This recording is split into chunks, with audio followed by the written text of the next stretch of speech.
going to bring today's episode to the podcast talking all about preconception health and what you can do right now if you are just starting the fertility journey, what testing to look at, and really what your conventional doctor may be missing. We've talked a lot about testing and a lot about what to do when you're on the fertility journey, especially if you've already got a diagnosis. This is if you are just starting and you really want to prepare your body in the absolute best way to improve pregnancy success. Excited for you to listen to today's episode. Let's go.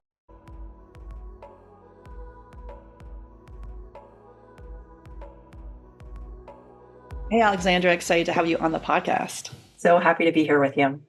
Great. So if you could share with us really how you came to do this work. Absolutely. So, I came from it from a slightly different angle, which is I started on the corporate side. So I was a banker and then a consultant, a healthcare consultant for many years. And I learned the beautiful intricacies of the healthcare landscape through largely working with pharma med device companies and fell in love with healthcare doing that work. And also felt this yearning to move towards a more proactive model of healthcare rather than a more reactive model. So that was the impetus to go back to school. I got my MBA from Harvard, and then I also did a part-time master's in nutrition on the side. And I know, not the most traditional path. as we do, right? It's yes. So funny when people on the fertility journey, I'm like, yeah, someone's on the fertility journey. They're usually working full-time like more than 50 hours. They're, maybe going through IVF, and then they're also, hey, I'm going to throw in a graduate program that I'm going to work on as well. So it's, we like to do lots of stuff, right? Yeah, go ahead. Sounds about right. Just, layer it on. But it's so interesting, right? Because when it's such a, deep labor of love, it lands a little bit differently. So it was an incredible journey, busy for sure. And once I finished both my master's degrees, then I left the corporate world and went into clinical practice. I did training in functional medicine as well. And I ended up having a lot of clients coming to me as a nutritionist that were struggling to conceive. And, I couldn't have anticipated this before I started practicing, but they were coming to me pretty deep into their fertility journey. So they had been struggling a year, 2 years, 3 years, multiple rounds of IUI, multiple rounds of IVF, and still no answers and no baby, right? And I was just really struck by this. It was really, really, challenging to watch. It was emotionally draining for them, physically draining, financially draining. And it was the no answers that really riled me up. I was like, this seems like a solvable problem.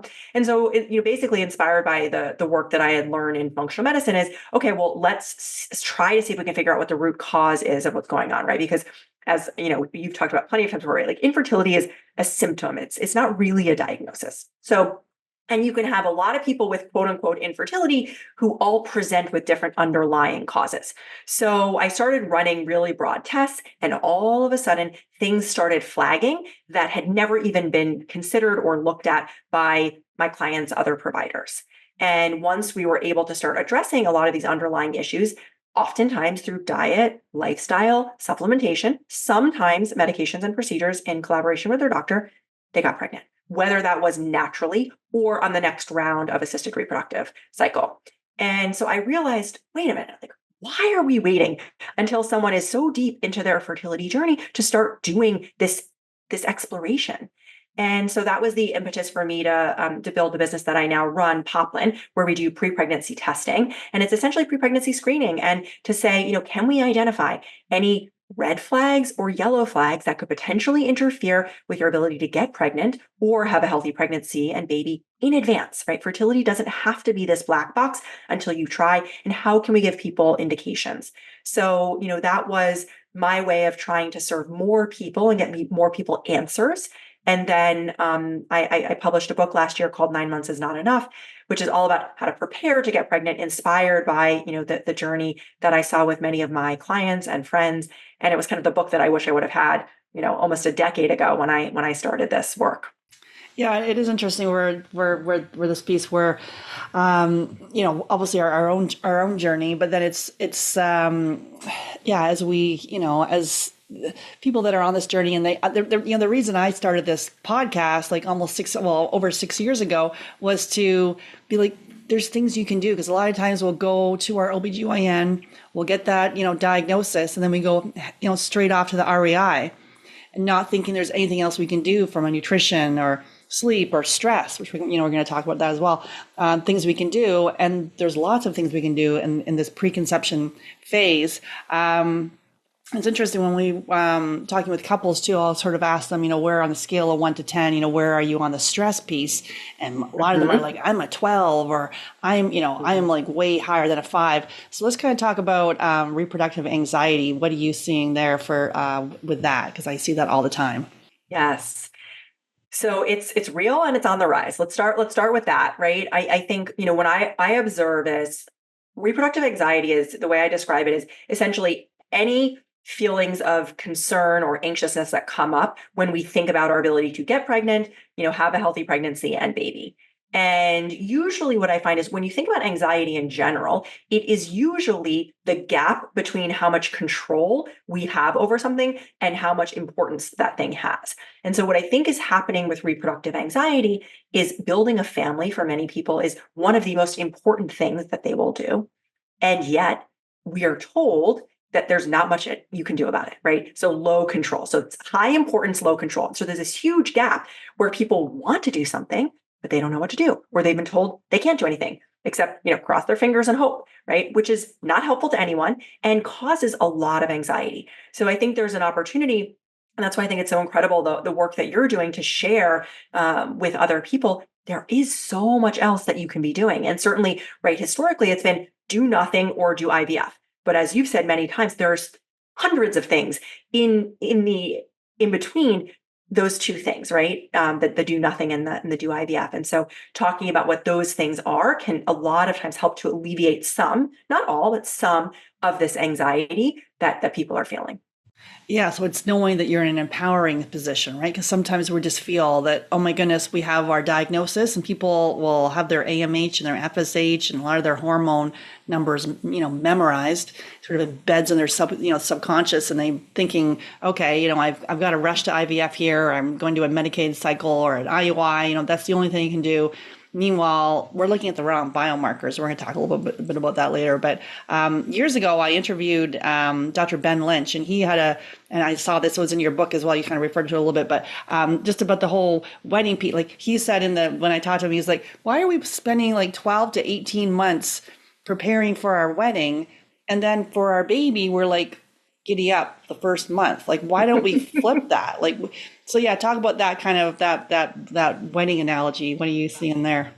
Yeah, so I didn't realize he had said that. So we must be completely on the same wavelength. I know. I read that. I was like, oh, because I will quote him a lot on that quote, and I saw that in your book. Yeah, it's perfect, right? And I think it's true, especially because a lot of times, not always, but a lot of times, these life milestones are back to back. So I think the juxtaposition of those two things makes it even more stark, right? Where we prepare to get pregnant, we prepare for our weddings, for, a year, 18 months, and there's checklists and, people who can support us and guides and all of this stuff. And then we get to conceiving and it's like, wait, where is everyone? Where's the checklist, right? Like what's going on here? Where's the software tool that can help me do it? And, that was kind of my observation when I was working with a lot of clients is there's this gap in support and guidance. And so, that's what the book is meant to be, is kind of like this broader checklist. Like, what is the general checklist? And again, with checklists, it's not meant to be every single thing that you possibly can do, right? I think there's guidance, and then there's also a bit of letting go, to the guidance as well. So what are the main things that are fertility blockers in our environment that we can start to be conscious of and start to address? And then how do we understand, that's kind of the macro level. And then on the micro level, how do we understand what's going on with our unique physiology, right? Because not all 25-year-olds are created equal. Not all 30-year-olds are created equal. Not all 40-year-olds are created equal. Though a lot of times in traditional medicine, that is the way that we treat people. And so it's I think a gross over exaggeration to be treating people in that way. And so if you understand what's going on in your own body, you can go through things with a much more fine-tooth comb to figure out what really matters for you to be paying attention to versus not. And so you have a whole plan in your book here, but let's talk about kind of like, where would someone start if so they're planning to get pregnant. They haven't really got a diagnosis yet, but they're, I just want to be dotting the I's and crossing the T's and making sure everything's in, best working order. Where would you say they should start? Yes. Well, so I'm hugely biased here. So I think, I will state that up front. I really do believe in testing. And I know it's something that you've talked about a bunch here as well. So I'll start with that, but everyone gets to decide what makes most sense for them. But I think testing is one of the first steps on the journey, because then you know what you're working with. So the way that I think about it is that fertility is an extension of your overall health.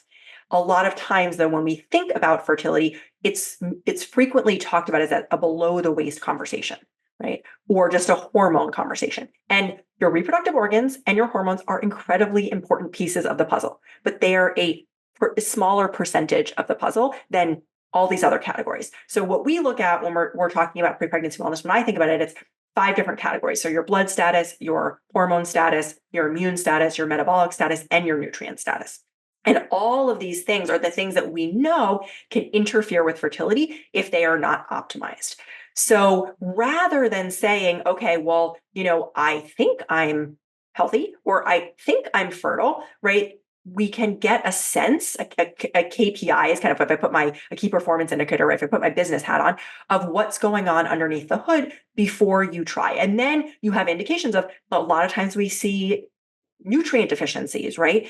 Those can be addressed through supplementation. A lot of times we see elevated inflammation, which can be addressed oftentimes through diet and lifestyle changes.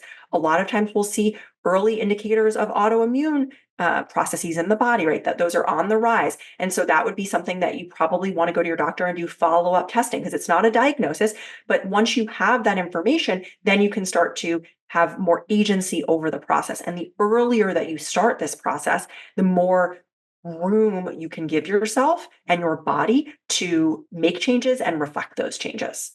Can you just take us through those categories? So you started with, I think, blood, I think there was 5 of them. Yeah, so let's take us through those categories and just give us a couple little tips on each one.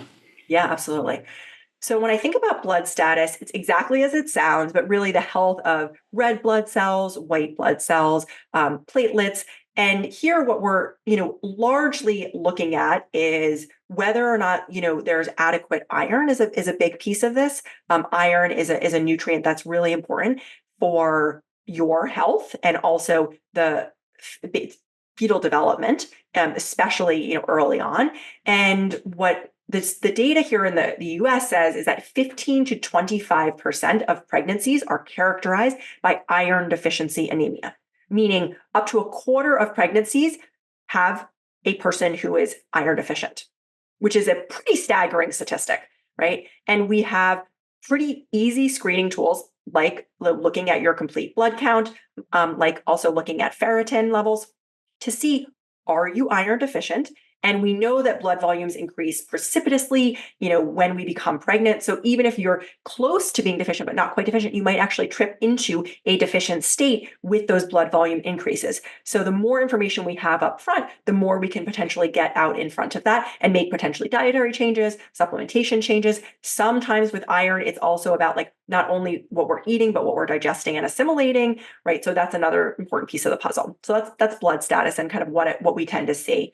When I think about hormone status, this is probably the category that people are most familiar with, but we're looking at much, much more than just your sex hormones. We look at your sex hormones, we look at stress hormones, we also look at thyroid function. And we're looking at not just your TSH, but we're also looking at thyroid antibodies. We're looking at your T4, your T3, your reverse T3, right? There's all of these different pieces of the thyroid puzzle, and some of those markers are more sensitive than others. So we want to make sure we're taking a look at all of them.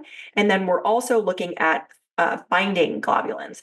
So what happens sometimes with hormones is that you can have enough hormones circulating in your body, but you also have these binding globulins that are basically binding to your hormones and making it so that you don't feel as if you have those hormones, right? It could mean your libido is lower, for example. So you could have adequate testosterone, but you have elevated sex hormone binding globulin. And so that creates a scenario where you don't feel like you have adequate testosterone. That's a very different scenario than if your body is not actually producing enough testosterone or enough hormone in the first place. So the way that you manage those two things are different. And the broader picture that you can get helps you figure out, okay, well, which interventions are most relevant for me? That's the hormone status piece. If we think about immune status, So this will include things like sexually transmitted infections, which are actually part in the US are part of every pregnant person's screening. But what I would ask the question is, why are we waiting until someone is already pregnant to do this screening if we think that this is an important screening mechanism? And so we have cases where people have had sexually transmitted infections that they were not aware of. They've had them for many years and they've been asymptomatic. And so this is something that we screen for. And then another big one, which I mentioned earlier, is autoimmune conditions. We're doing screening for autoimmune antibodies, and that is on the rise. It is disproportionately present in the female population, and it takes on average 5 years and 5 different providers to get a diagnosis. So it can be incredibly difficult to unearth autoimmune conditions, and they can be responsible for recurrent miscarriage, among other things. So it's definitely something that I saw a lot when I was working one-on-one with clients. So screening for this is something that was really important to me to be part of the process. Yeah, we see a lot of and I've done lots of episodes on thyroid issues and autoimmunity, but a lot of autoimmune as well. People are saying, oh, I've got this diagnosis of diminished ovarian reserve or maybe a premature ovarian insufficiency. Maybe I have a low AMH, and oh, by the way, I have celiac. Oh, by the way, I have, rheumatoid arthritis, or I've got hashies, and hey, they're just pushing me towards IVF, and no one's doing anything. And like the best thing for an autoimmune disease is functional nutrition, functional medicine approach, because the conventional approach to that is going to have you on medications the rest of your life and not getting to the root cause. So yeah, looking at that beforehand is key. And if you've already got something kind of trained the wrong way, being able to flag it and say, wait a minute, there's things we can do, because yeah, maybe you'll go down a road of potentially pregnancy loss or trying, your cycles are irregular and things like that, or ovulation issues. So there's things we can do to prevent and prepare. That's so well said. And I think it's so important. And yes, there are many more tools in the toolkit when we think more expansively around, diet and stress management, gut function. I know that's another, big topic, restoring gut function, nurturing our gut function, right? That's your gut and your immune system are so intimately connected. And that's an important piece of the puzzle, which I think is certainly not talked about enough. Okay. Now what's the next one we have then? Okay. So the last two are metabolic and nutrients. I'll talk about metabolic. So in metabolic, we'll look at largely its blood sugar management, and then also cholesterol metabolism and liver function as well. So when we think about blood sugar management, that we're looking at your blood sugar markers like hemoglobin A1C and fasting blood glucose, we're also looking at fasting insulin. So the data is suggesting that fasting insulin is a much more sensitive marker than fasting blood sugar or even hemoglobin A1C, and it can change up to a decade earlier than these other markers. So rather than waiting until you are either in prediabetes or diabetes territory, we can actually use fasting insulin to say, oh, actually your body's not responding as effectively to the insulin that you're putting out. What might be causing that? Maybe we need to start to look at some dietary changes. Maybe we need to start looking at your stress levels, right? And so there's, it just gives us some inklings of what might be going on. So that's the big one under metabolic function, and then nutrient deficiencies. So the big ones we see here are vitamin D. Despite the fact that people are talking about vitamin D, and it seems like it's getting a lot of airtime, the vast majority of people that we see are vitamin D deficient.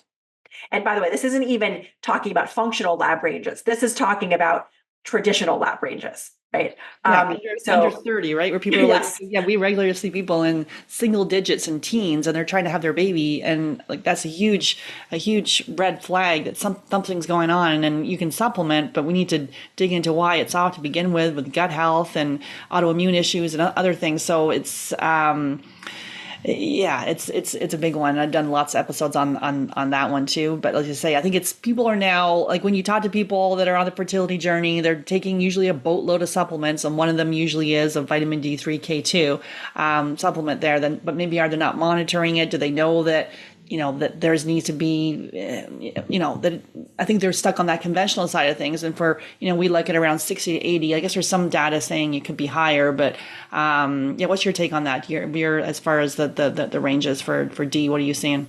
Yeah, I would say, generally speaking, 30 seems a bit low to me. Right. I, would love to see it closer to the functional ranges. If you can, get it up around 50 or so, then I think then we start to get to better ranges. I do think that we can overdo it with some supplementation, and I have seen some really elevated vitamin D levels as well. And it's a fat soluble vitamin, so we do have to be conscious of that. But generally speaking, it's people are much more at risk of having too low vitamin D than not enough. And the other thing that I would say is also like just taking it into context with your other markers, right? So if your vitamin D is low, that can also drive low AMH, right? It can artificially depress AMH.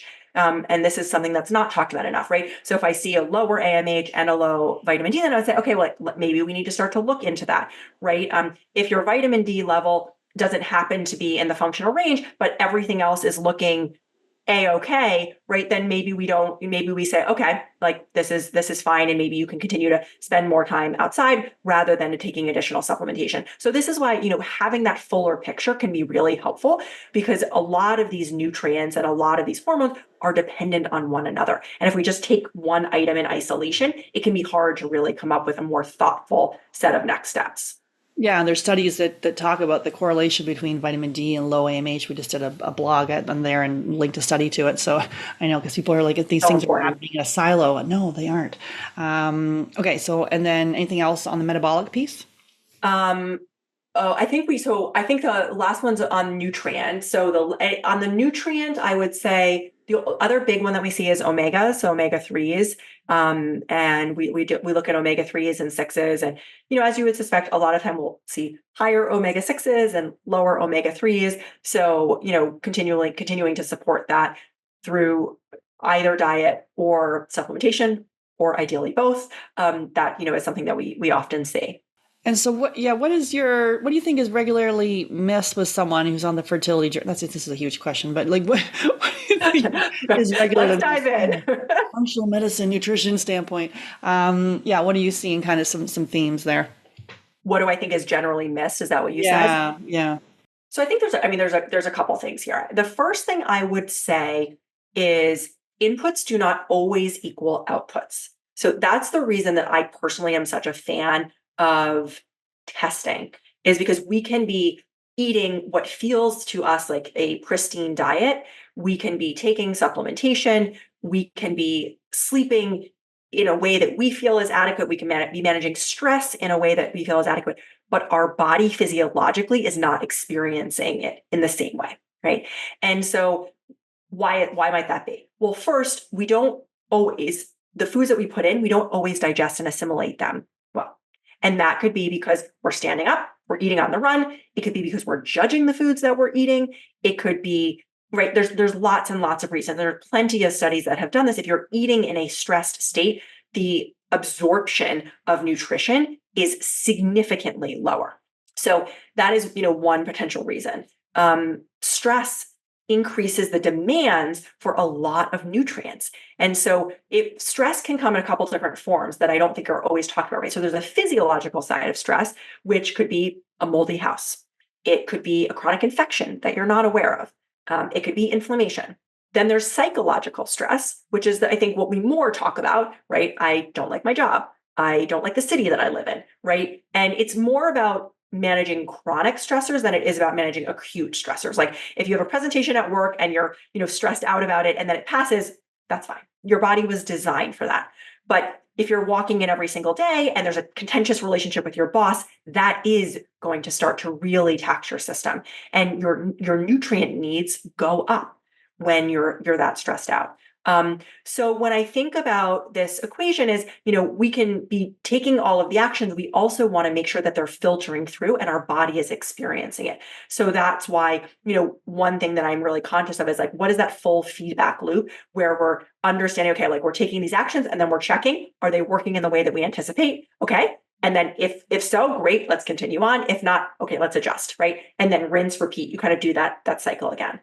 Yeah, we can be well fed but malnourished, sort of we're not absorbing all those nutrients, right? We're eating this beautiful organic diet. Everyone comes to me, and probably similar with you, saying I'm eating a clean diet, but is it the right diet for you? And then also, I just came back from a lovely trip to Italy, and so I don't do typically dairy, gluten, or corn, because it just doesn't work for my body.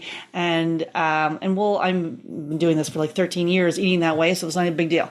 but I head off to Italy and to Europe in general. Oh, Italy. And I don't do gluten. I won't touch that, and I'll have a little gluten pill. But when I go into the dairy and I'm panna cotta, all this kind of stuff, and if I do that stuff here, if I even have grass-fed butter here, I have got a blinding headache the next, like I literally just feel like garbage. There, no issues. Perfect digestion, no problems. Now, am I less stressed because I'm on holiday? Maybe that could be part of it, but I've tested this like a bunch of times in different like countries and things like that, and we are being poisoned here in North America.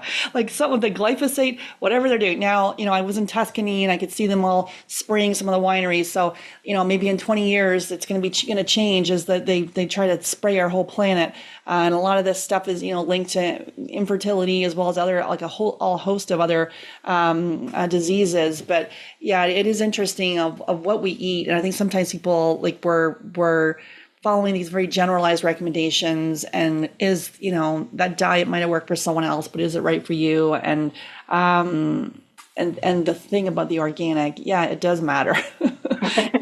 More money, but yeah, your health, that's going to cost you how much money, and potentially IVF and things like that because of all the pesticides and things like that you may be exposed to. Yeah. Oh, so many important threads in that, right? We also went and visited Italy last year, and it is really interesting to just see the difference in food quality, food care. And I think there's certainly plenty of pockets here in the US where I'm based, but it is more the exception than the rule. And what I think is so interesting when we get into some of these debates, right? Like, as you said, like, is organic a better option? Well, what is so interesting about that question is, I think if you look at the literature, the answer is pretty categorically yes. It's pretty clear, which is, like that a lot of the pesticides and the herbicides that we use are not great for our endocrine systems. And interestingly, in some of the studies that I've seen, they're also showing higher nutrient density in organic foods than non-organic foods. But to me, if we just take a step back for a moment and we rewind, even like a couple hundred years, everything was organic, right? That was just the way that agriculture was done.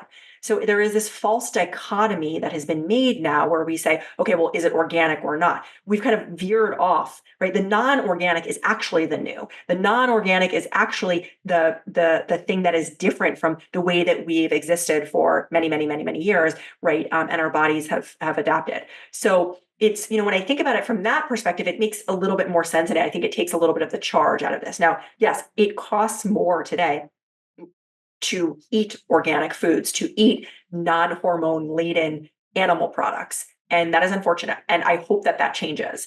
But I do think that, as you've said, we are running an epidemiological study on our population. None of us opted into this. And as much as possible, right, choosing, you get to decide where your dollars go to. And I think there is a huge bang for the buck when we're talking about food that we're putting in our bodies on a daily basis, usually multiple times a day. Those sorts of interventions really do add up. Yeah, it is interesting, just from a personal standpoint here, interesting too, like going away and then eating kind of how the Italians eat, where they'll have this very large lunch where I'm like, they're eating from like 2 to 4, I guess their lunch is 1 to 3. So we were eating like 2, and we'd have the pasta and then the meat and then a dessert. And then they're heading for they're eating at 9, and we'd go in around 7:30. But and then I noticed myself, and we start off in the morning with like eggs and maybe some cold cuts kind of things and some fruit. Now they have a massive array of pastries, which they did have some gluten-free options, but I didn't delve into those. But I noticed that sort of me with my gluten-free ways, there's a lot of gluten-free snacking. And in the Italian thing, I wasn't doing a lot. I wasn't doing a lot of snacking because I was having these nice meals. I was full because I was doing a pasta and a meat, potato and all this sort of stuff, and walking all the time with our sedentary behavior. So sometimes it is good for a break. Obviously, look, we have jobs. We got to make a living here, but it's just to be able to see, okay, what it is are we doing? Are we stuck in some sort of little gluten-free chip habit or dirty keto, or like all these foods where we kind of go down and so it is to eat as much close to I guess nature as possible with with meats and and veggies and some starches and keeping it that. I'm talking to myself right now because it's like because you're kind of like you need a reset sometimes because you get caught up in this, give me a cookie out of a gluten-free cookie. I'm like, I don't think so.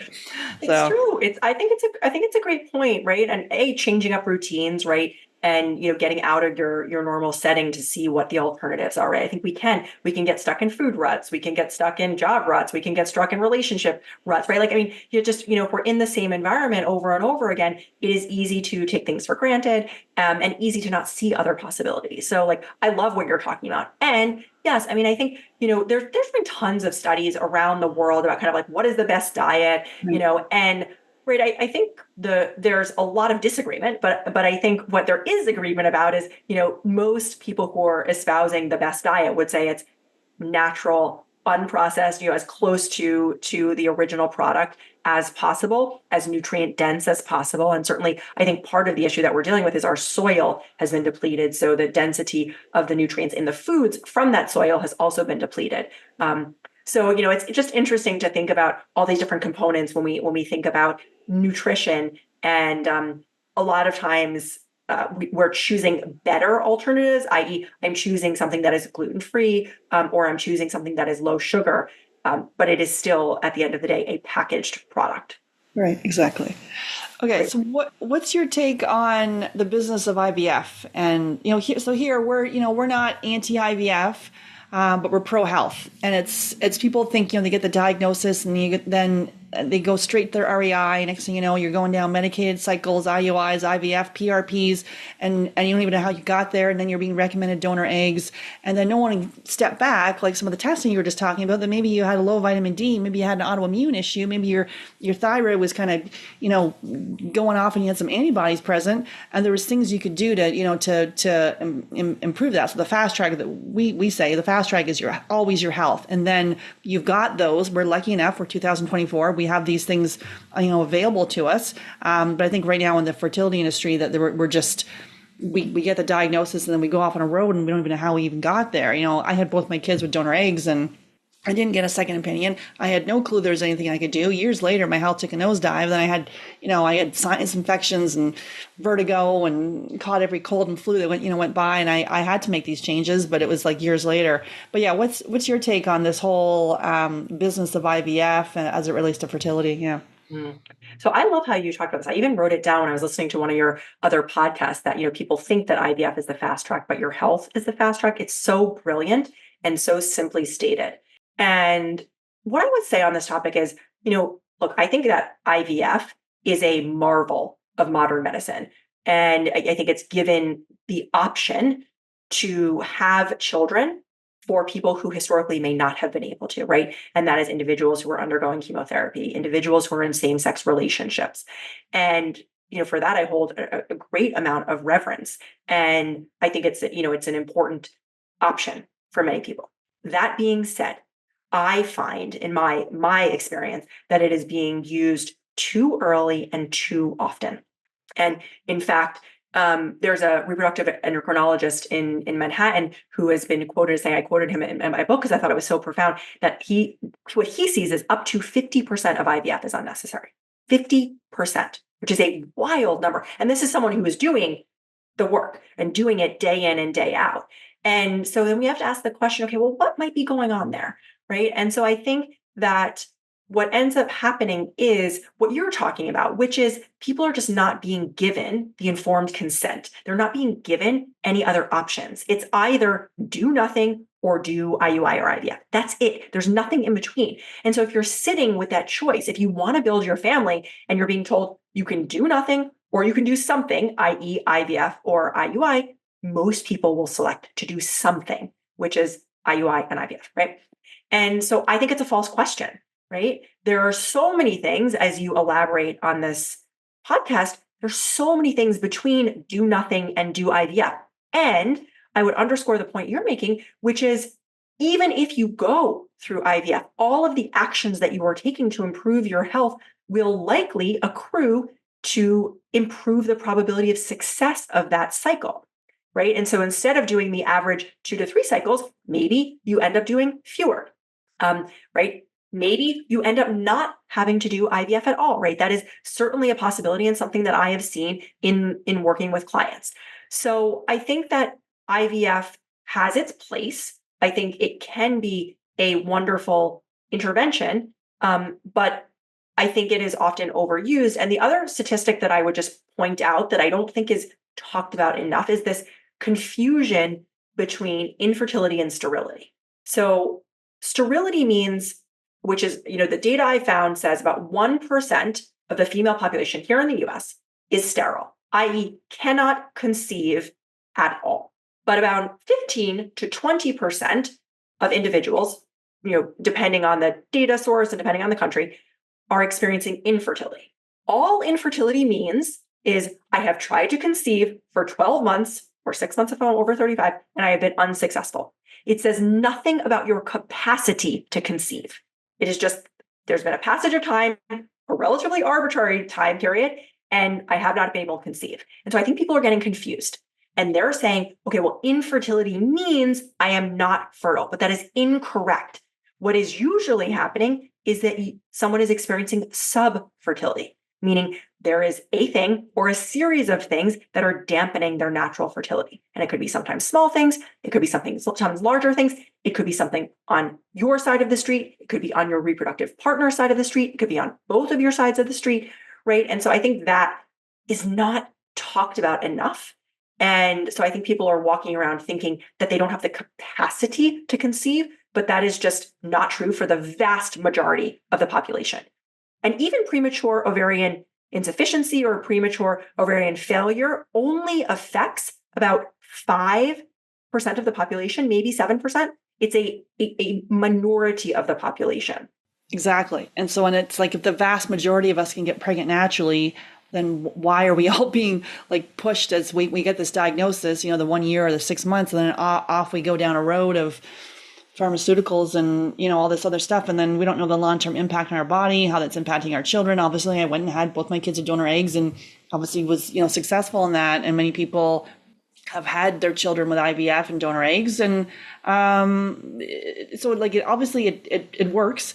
But, I see the people that it doesn't, where they're doing cycle after cycle after cycle, and they've done all the, they tried their own eggs. That hasn't worked. Now they're doing donor eggs, and that still hasn't worked because we haven't optimized their health. And I think most people would say, they've read it start to the egg. They've done all the, the recommendations from the book and the, generalized recommendations, and they feel they've done a lot. But it's like when we use the testing, though, that's where you can start to really shift the needle and be able to do something in this targeted manner. And it's interesting you say that 1% sterile.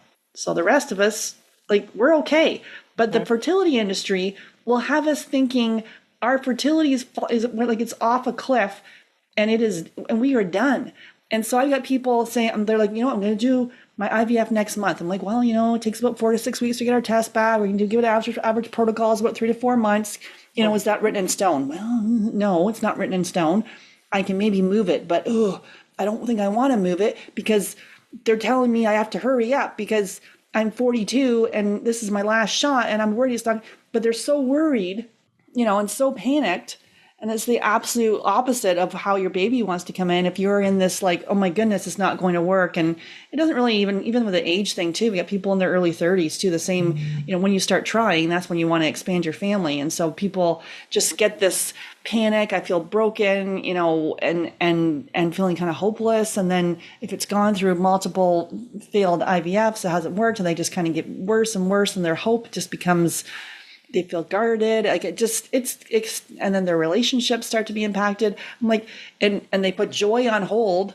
We'll be happy when the baby comes. Like the baby's not coming until you're happy now. That's when baby comes in, when you're like feeling good about like, great. What's happening when you're, your boundaries and your relationship and your intimacy. So it's not all about, baby making, love making. So yeah, it is I was one of the fortunate ones where like, I even, it worked on the first try for both of my kids. I had separate like donor for my daughter and then a separate donor for my son because we had some embryos left after her, but those didn't work. But some people just struggle for years, and my health stuff came later. But yeah, I think there's I guess kind of this next question here on the AMH. So I know as part of your testing, you're looking at AMH, and we look at AMH as well.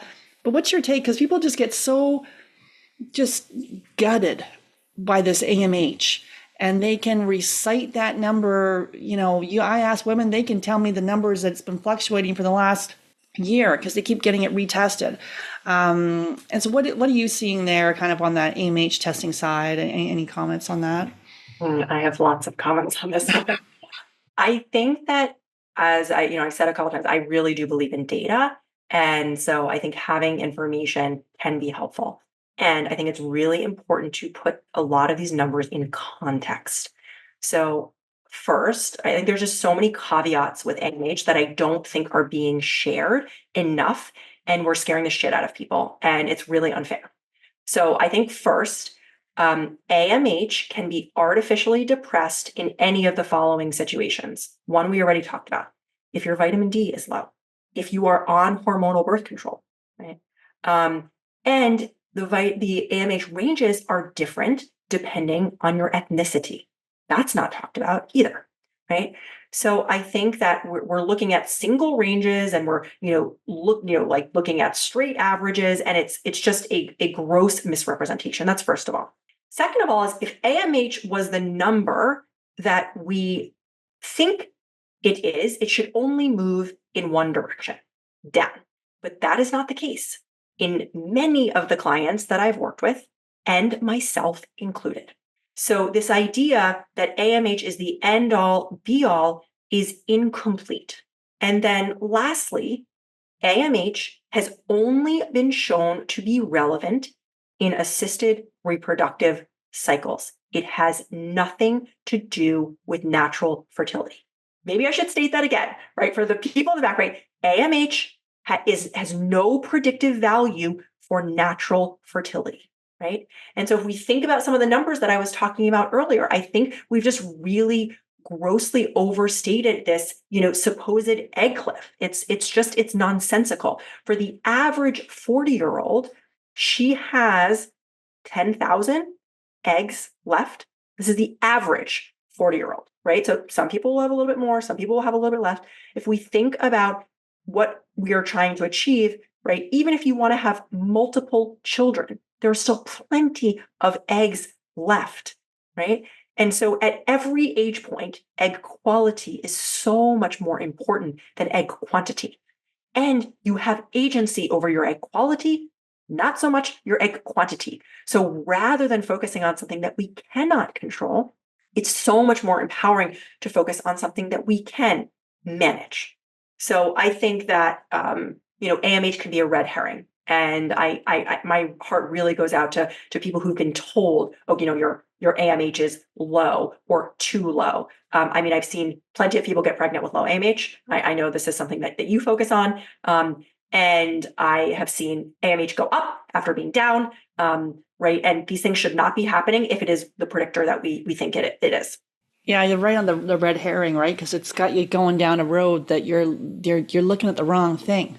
You missed the fact that you had a blood sugar issue, a thyroid issue. You had, your ferritin was high. You missed all the other biomarkers because you were still so stuck over here, and they told you that was it. And then next thing you know, you're running down to IVF, and then they're telling you it's low, and then they're telling you.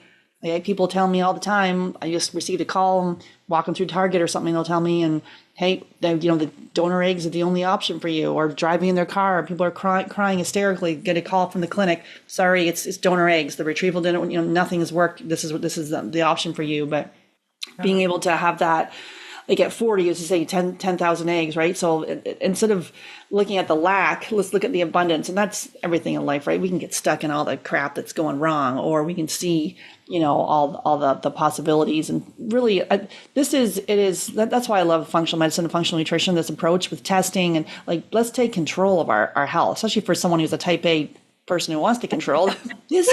So if you find yourself getting too controlling on it, that's a whole other thing. That's why the mindset piece is equally as important for us, figuring out if you have a, low vitamin D. So what are some of your top, your go-to supplements or lifestyle strategies? Anything you wanted to kind of share, some of your kind of, some little tips that you have there for us? Yeah, sure. So I'll say, just in the spirit of like, I like trying to simplify things. So I try to put things into like equations as much as possible. And, we treat pregnancy as this like mythical and magical thing. And it absolutely is. And it is also scientifically based. And so if we can try to demystify some of these things that feel so overwhelming, I think sometimes it can help. Right. So the two kind of equations that I'll talk about are first, what does it take to achieve a pregnancy, right? It's a high quality egg, high quality sperm, receptive environment, i.e., uterus, and appropriate timing. If you can manage those four things, your probability of success is so much higher, right? And if we just think about a lot of things that we talked about today, a high quality egg and high quality sperm is a function of a high quality life, diet, supplementation, all of these things, right? Receptive environment, right? That's, making sure that there isn't stagnation, there aren't blockages, right? All of these things. And then appropriate timing, understanding your body. And I think we can obsess over this. So this isn't like an encouragement to go and obsess about more numbers and more things, right? Because that's like the desire killing characteristics, are of something that's not going to work. However, understanding your body and, when you are likely to be fertile is a piece of this puzzle. And the more you can do that away from concerted efforts to have sex, right, the I think the less pressure that it puts on you and your reproductive partner. And then the other kind of like equation or thing that I like to simplify is when I think about supplementation, there's a kind of baseline supplementation, and then there's what's relevant for you, right? So there's kind of what's relevant for the vast majority of the population, and then if you're dealing with certain things like polycystic ovary syndrome, or if you're dealing with insulin dysregulation, or if you're dealing with an autoimmune condition, there may be different things that you're adding on top. But the baseline supplementation that I usually suggest for people, because pregnancy is just the most nutrient intensive time in a female's life, is for females a prenatal multivitamin for males, a fish oil supplement, and an egg health or a sperm health supplement, and that's usually a mitochondrial support supplement.